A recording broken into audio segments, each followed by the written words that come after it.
Pirmkārt, jau būtībā tas treniņu process ir 2 līdz 3 reizes nedēļā. Tas ir tas galvenais akcents, kad puišiem ir treniņi trenižera zālē vai pirms vai pēc treniņa.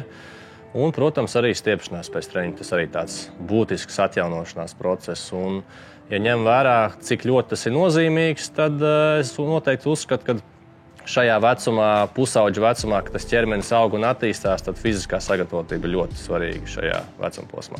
No cik, gadiem jauniešiem, laikam vairs nevar saukt par bērniem, bet ir jāsāk padomāt arī par fizisko sagatavotību un no kāda vecuma, ir noderīgs šāds treneris, tavuprāt?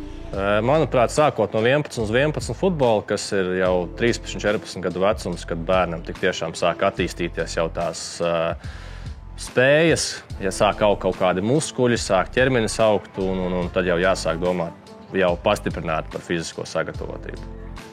Manuprāt, jau pat agrākā vecumā jau var sākt strādāt ar saviem svariem, ar kaut kādām parastām vēdera presēm, tīri iemācīties kontrolēt savu ķermeni fiziskās slodzes laikā, bet ja tā pastiprināt, likt kaut kādus svarus klāt jau papildus, tad sākot, kā jau minēju, 14, 13 gadi, ka jau tie muskuļi jau sāk attīstīties. Tas ir tas galvenais posms. Un es uzskatu, ka jāsāk obligāti jādarbojās ar fizisko, un jo tas tikai uzlabo ķermeni. Tas padara futbolu stiprāku, ātrāku, atlētiskāku, un tas, man liekas, ļoti svarīgi. Un arī pašiem puišiem patīk tas. Mana motivācija ir, protams, tas ir būt futbolā. Mīlu futbolu. Futbols ir mana sirdslieta, tas ir galvenais. Un iedot kaut kādas zināšanas puišiem, ko viņi varbūt nezina, strādājot uz laukuma futbolā. Jā, varbūt tas ir viens viņiem treneris iemāca sist pa bumbu, jā, kā apspēlēt taktiskās darbības. Šeit es iedodu kaut ko tādu, ko viņi neapgūst futbolā, bet tomēr tas nodara ne tikai futbolā, bet arī pēc tam dzīvē kaut kur tālāk, ja viņi nekļūst par futbolistiem. Un tas man tādu prieku sagādā, kad iedot kaut ko vēl klātu bonusā viņiem. Un kad šie jaunie puiši atnāk pie tevis uz tiem pirmajiem treniņiem, un pēc tam, kad esi pastrādājis ar viņiem kādu laiku, vai dod prieku tas arī viņu progresu?